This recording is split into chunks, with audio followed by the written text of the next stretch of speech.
kuamini. Baada ya siku mbili akapiga simu. Akasema kwa wapi? Nikamwambia niko kanisani. Akasema nakuja. Akaniambia mchungaji, nasema kweli mimi ni Mroma pure wa kuzaliwa, sikuwa mshirika permanent, ila ni wa kuzaliwa.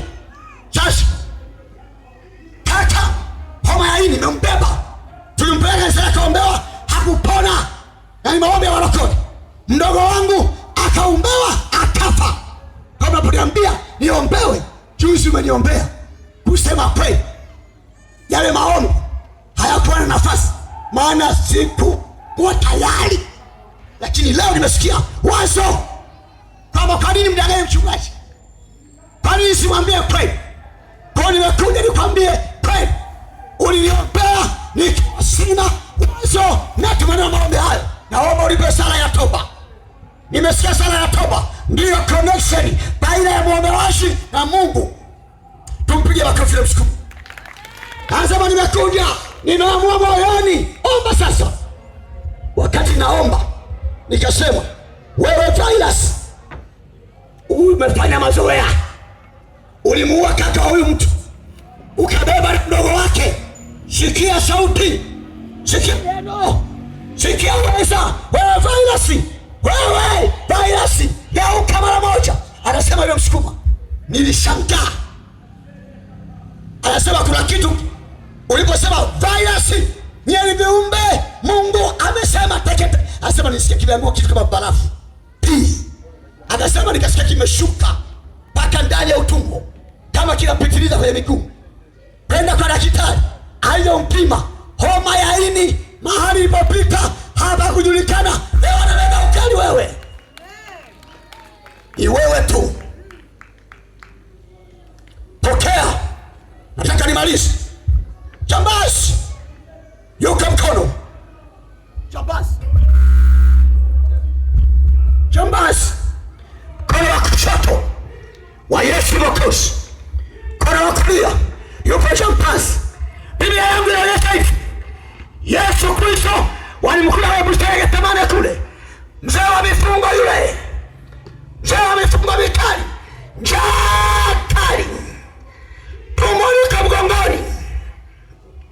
Biblia yangu inasema ghafla jambazi moja akapiga kelele, sauti za matukano, na maandishi yameandika vizuri. Jambazi moja akamtukana, anasema hivi, jiokoe, uliyejifanya una nguvu ya kuokoa, uliyejifanya ni watu wanatembea, uliyejifanya watu wajiokoe. Jambazi mpande mwingine akageuka akasema, wewe una adabu, wewe una adabu wewe. Je, haumuogopi hata Mungu?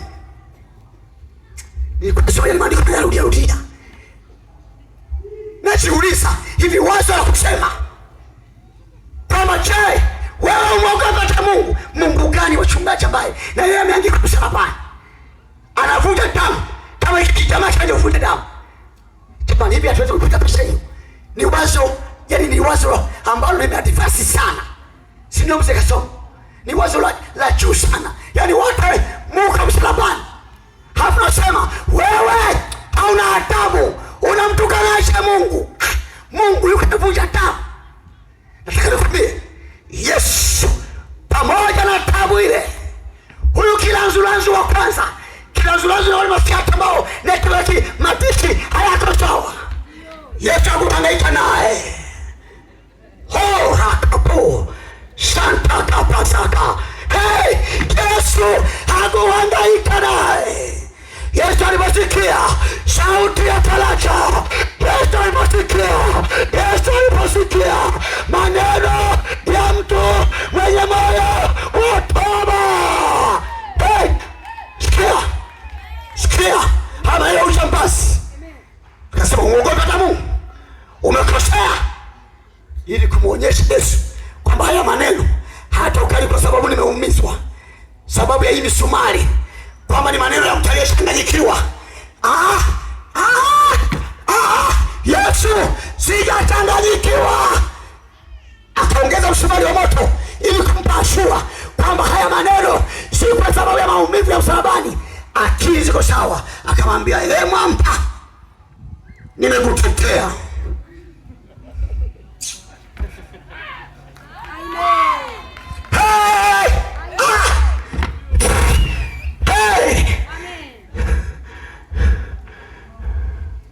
Wewe kikombe hiki ni haki yetu.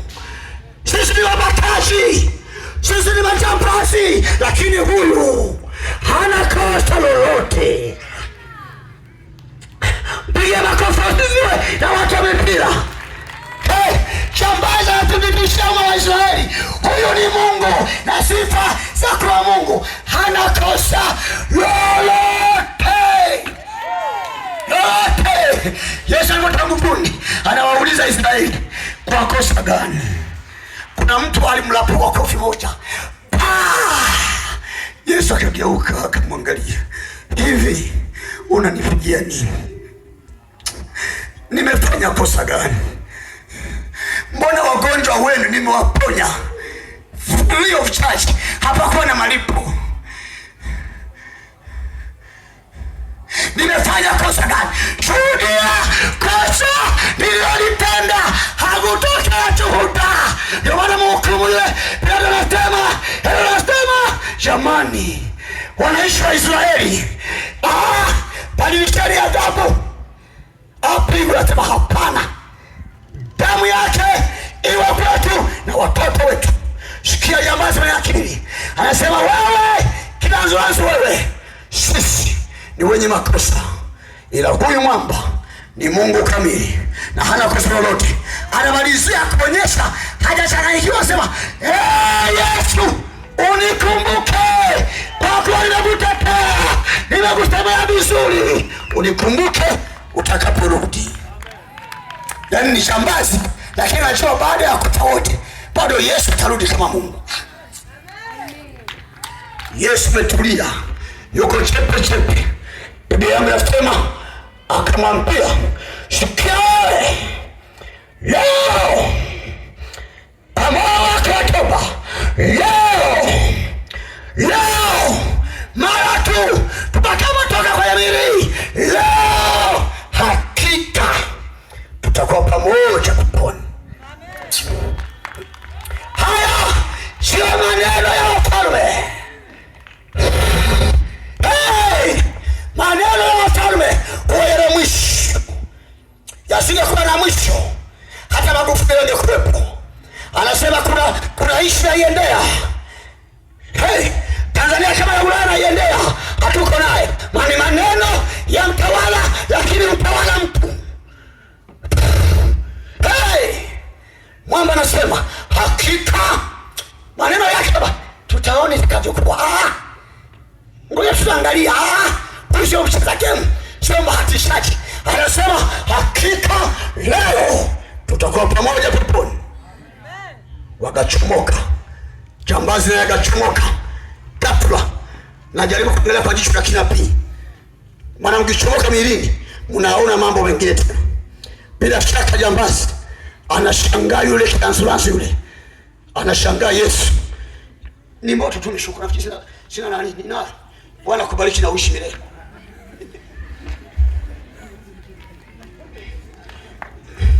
Nguvu ya msiba, mpigeni makofi mama yenu.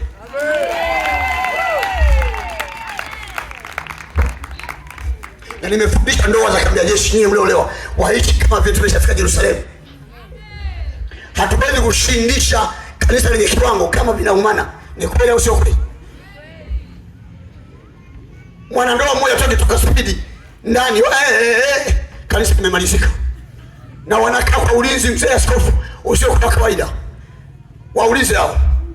Kuna wakati wanapata surprise. Vijana wote simama, wakike na wakiume wanasimama. Ili wasimu yako.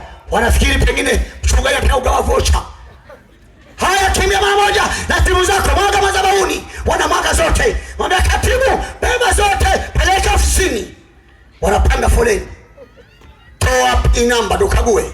Kama ni kinazoanza wachungaji, ndipo nakaanza kule.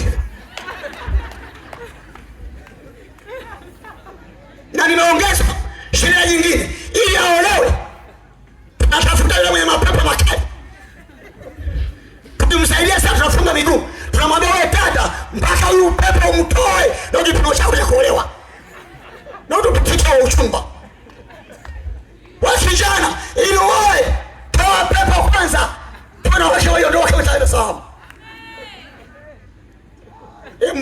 jirani yako ungekuwa wewe umetoboa. Tumetumwa na Yesu.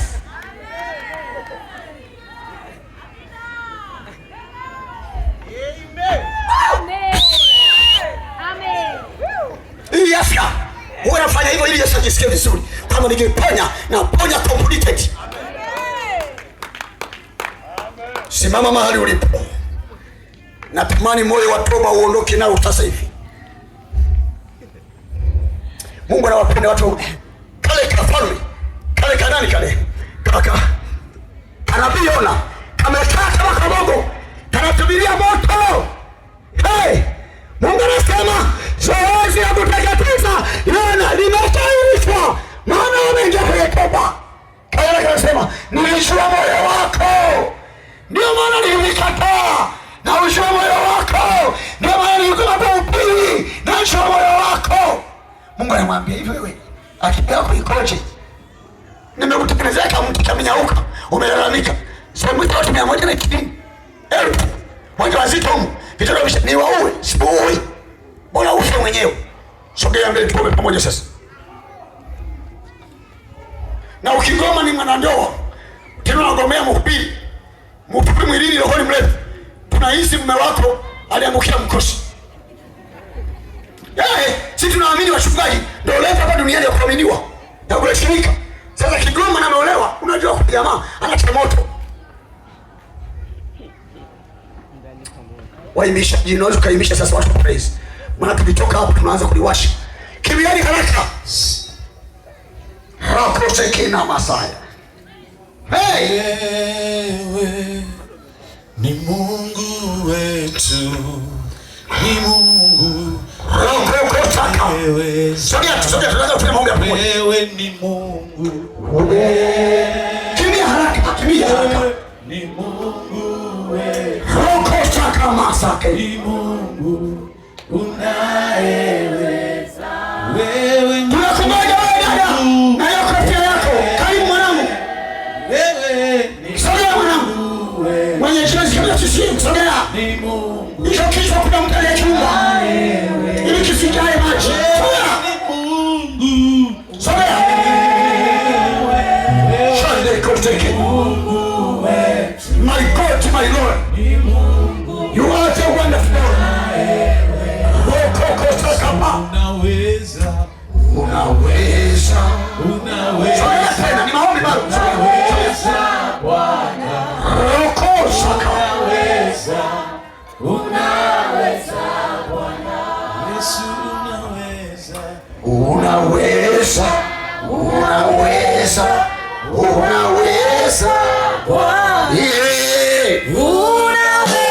Kuna watu wenye vitu huko njoni mbele Bwana. Yesu. Kazi ya mhubiri kuangalia mpaka mwisho. Unaweza Bwana. Unaweza Bwana. Asante kidogo, tupeleke kidogo pale. Nataka ukae kwenye uwepo Mungu nikueleze machache. Tunapelekea kuomba. Ukiondoka hapa bila moyo wa toba, mwanangu toa hiyo kofia kwanza. Hii ni siamuru kichwa chako kikajaa maji sasa hivi. Kaeni wote kwenye utulivu. Nilikuwa saluni nikasikia mtu mmoja anabwata anasema walokole ilikuwa ni zamani. Mvua ikigoma walikuwa naomba inatoka, inanyesha. Akawachamba walokole. Na mwalimu asema mwanangu Mungu akubariki. Kuna kitu nikizungumza kwamba usikubali Yesu anasema vibaya watu wasiomwamini Mungu na unachangia. Mimi nikatulia anachamba anasema ilikuwa ni zamani. Nikamwambia yule alikuwa ananishauri nikamwambia tulia kwanza. Nikageuka. Nikamwambia nisikilize. Kuna neema Mungu akinipa alionipa kile kitu kinipata utasema hata kama ulikuwa hutaki kusema. Nimewabahatisha nimewabaini wengi. Mama mmoja alinitesa wachungaji tumeomba naye mume wake kwa Marekani. Inapenda mwambie mama leo sema chochote. Naleta mapochopocho manyama yaliyokaangwa ya kuku ya nini. Mna vitamagula mnavila. Akikwambia tuingie kwenye maombi. Unaomba mchungaji kama una akili na kukenga na kufeka maana usimeshiba. Sasa nasema mume wangu kuna mume mke mwingine nisaidie. Tulipoingia kwenye maombi. Tukatokezea tu asubuhi. niweke kitabu cha mabansi, angalau leo Mungu amenipa kipisiki at least kizuri. Akaingia na kanga, nikasikia ndani message kaingia. Nikamwambia nisikilize, before mume wako kuwa na dhambi yoyote katikati. Akasema sikuwa na dhambi yoyote. Mimi najitahidi kama nikamwambia nisikilize. Nimesikia taa ya magoti. Nikikuwekea mkono hapa ndani ukitoka salama, Mungu ameniita. Niliona ananiangukia. Anasema baba, nimezini mara 3. Na sasa kama ibada ikiisha, unajua mimi nilikuwa post na wewe. Unajua nakwambia ndio, ibada haiwezi kuisha bila kuja kusalimia. Lakini nilikuwa sifanyi hivyo. Kwa nini? Mara tu baada ya kuzini ulinitokea mara kadhaa. Unaniambia wewe. Kwa hiyo nilikuwa nakuogopa. Tenga haraka. Unanilisha maombi ya siku 3. Tenga. Na vingine vingi kuja kwenye kwaya kanisa moja pale. Kinaimba Yesu ni Bwana. Mungu akaniambia hicho kizinzi hicho. Nikakiita wewe dada mwalimu, njoo hapa. Mbingu zinaniambia umezini, sema, science you know, weka pembeni. Yaani of course zako weka pembeni. Mimi nataka neno moja tu. Umeanguka kwenye dhambi au no? Sema no, kaambia kipima joto kipo. Weka hapa, nikiweka kipima joto, ukitoka salama, sina Mungu. Nikaona pia nimeangukia miguuni kwenye ile kanisa nalia. Anasema nimezini. Umezinije? Nilile kumtembelea mchumba wangu. Mbao sana. Tuna sheria sisi ya wachumba kutembeleana. Mwanza Lodi viko pamoja, wapi Iskanda viko pamoja. Shida sana. Kwa hiyo mwanangu unaheshima sana. Tukiwa hapa kwa tunamheshimu kwa sababu wengine ametuponya moyo, ametuponya na vitu vingine vingi. Nataka mtu asiondoke hapa. Kama kuna mikosi zaidi ya mikosi, ni mtu kutengana na Mungu. Kifo si kitu. Waliojaa roho wakina Paulo wasema hata hivyo tunatamani ni kwa sababu ya injili tu, maana hapa hapana madini tena, ila dini sawa iko mbinguni. Kifo si kitu. Dada wa mchungaji wangu, mtoto wa mchungaji wangu Stanislaus alipotaka kufa, nasema baba, naomba wanangu hawa wawili walelewe na wewe, wasibaki kwa mume wangu. Ninaona tayari ndege imefika ya kuja kujichukua. Naona magari yanametameta. Kuna malaika wapo hapo wanikonyeza, waambia mwanangu, njoo upande twende zetu majuu. Nasema nimewaambia kwanza nimwage baba Stanislaus. Baba yako nimpe masharti, nimpe maelekezo watoto wangu jinsi ya kulelewa. Ningojeni kwanza malaika. Mnakodoa macho, wako wapi? Mtawaona huko mwilini. Mili yenyewe hiyo ya press ya magiza kiasi.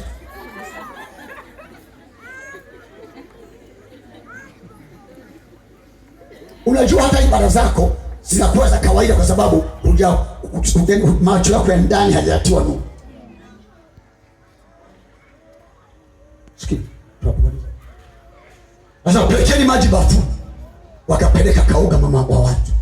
Nipeni mafuta ya kupaka, akapaka. Baba, nituzie watoto wangu kwa imani. Anasema hivyo ndo nakuaga, naingia kwenye gari. Ni mchungaji akifika yuko mwilini, anatoa. Ghafla anaona mtoto. Yaani kinywa kimetabasamu. Lakini wewe utaniambia baada ya mkutano huu, utaniambia siku ya mwaka wako popote. Ni macho kitakutoka. Paka wanakuja wanatuliza vidomo hivi na vimacho wanavishusha. Umekataa. Utakuwa shahidi wa haya maneno. Mimi niko hapa. Nataka nikwambie utakuwa shahidi wa haya maneno. Nimezika miaka miezi 3. Mtu mmoja aliyekuwa kanisani yetu la EGT amefanikiwa buhela hela. Anamwambia mchungaji, kwani nini tena wokovu bwana? Mimi hapana. Wokovu mwenyewe maskini. Tumekuombea mwenyewe. Umewini mwenyewe. Sawa, chungana naye ili kumwonyesha mchungaji kiburi. Mpaka Jumapili anapenda na jembe na mke wake wanasherehekea kulima. Kiburi cha uzima. Atashuka kutoka Manyovu anafika center ya help. Kuna mwingine ametoka na haisi. Na yuko na pikipiki. Ana begi la hela. Huyu wa haisi akuosha indicator. Maana amefumbwa ili kiburi cha uzima mwisho. Alipoingia hivi, wa haisi akampa. Akapaa chini. Yaani kaburi zikaeka mshumishi. Ikienda mchungaji anambia, nimepata msiba. Wa nani? Aliyekuwa mshirika wangu. Njoo, nilipofika anambia mchungaji, una kifua? Nikamwambia huwezi ukawa mchungaji ukakosa kifua. Ukikosa kifua mchungaji, acha ukauze tole. Unakosaje kifua mchungaji mzima? Naambia nina kifua, nipate ushuhuda wa kupeleka Tabora wenye vipuli kwa sababu ya sura, wenye vipuli kwa sababu ya unene, wenye vipuli kwa sababu ya umisi wao kuishine. Sikia, tuondoka hapa wewe. Damu yako sitadaiwa, damu yako sitadaiwa wewe. Niliwaambia wale wa kanisa kile Ezekiel bwana. Naambia nilikuwa chuoni, Mungu amenisemesha nihubiri nchi mji wa Kasulu. Na yeye Ezekiel na kamati yako anasema mwaka huu tuna mkutano. Ila mbingu zimeniambia usiku wa manane nikahubiri. Nikamwambia mzee Landa, nikamwambia yule kijana ile story. Mungu ameniambia nikahubiri. Ila kanisani wamegoma mwaka huu kwa sababu ya gharama za mkutano. Ila nina wazo moja nitawaambia, nitaingia kwa gharama zangu. Nikafikisha mezani milioni 1.5. Naambia Ezekiel hizi hapa. Nataka nihubiri, nijiangalie mkutano. milioni 1.5. Tupiga budget zikagoma. Nikasema kwanza mkaniongezea. Mkiacha nitakopa hata ufike milioni 3 ili nihubiri. Yesu akanishangaza mzee Mbanza. Maelfu ya watu. Yaani watu wale nasema jamani, wangapi wanaokoka mikono. Nikasema kumbe Mungu. Ezekiel ile rafiki yako alisema baba, nimetubu. Anasema ulipoweka mzigo milioni 1.5. Najiuliza, baba tumesema tulifanya mkutano kwa sababu ya kukwepa gharama.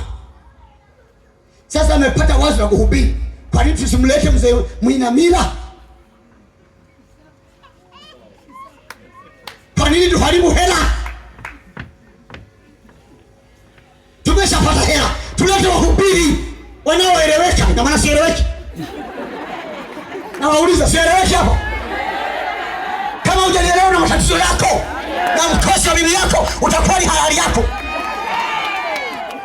Wangapi wanasema unaeleweka vizuri? Yesu umeona.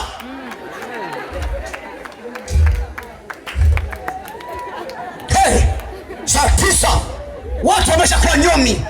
Na maliza kuhubiri. Nasema sikieni nabii wa nyumbani. Msiposikia mtahukumiwa. Watu wametulia. Sio wagumu kama wa Tabora. Inueni mikono nyomi. Akiwa unajikala kisabuni utakuwa shahidi. Sikia. Akaniambia ingia ndani, tukaingia mle. Nakuta yule jamaa amevimba na kitambi chake. Paja hili imekatika vipande viwili. Kile kidaktari kinesi kile. Kidaktari kile kidogo tu. Kinasema jamani, niwaambie kichomwa na nini ndugu yenu huyu. Sio mguu tu mnaoona, akishika mguu anakushusha hivi kama kama. Anasema haoni wafungulie kichwa, muone kisha muua. Daktari yule mtoto wa kike, qualified. Anasema niwafungulie kichwa muone. Yule ndani anasema, acha. Azia kweli, ina faida gani ya kufungua kichwa? Acha tu.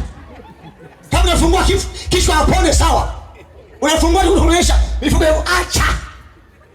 Sikia. Akaleta nesi na muogesha. Mwanaume amevuliwa nguo. Kifua kimevimba. Kwa macho yangu. Anaogeshwa na mwanamke nesi. Amevaa gloves. Anazungusha sabuni anapotaka. Anakigeuza hivi. Damu zinamwagika kwenye masikio. Anakigeuza hivi. Damu zinamwagika. Nakiambia nawaza moyoni. Wewe kama ulikuwa kwa wako ule, kama ni mtu wa wanawake, chukua anayekosha sasa hivi mwanamke. Changamka sasa, upige sarakasi. Ni huruma ya Mungu.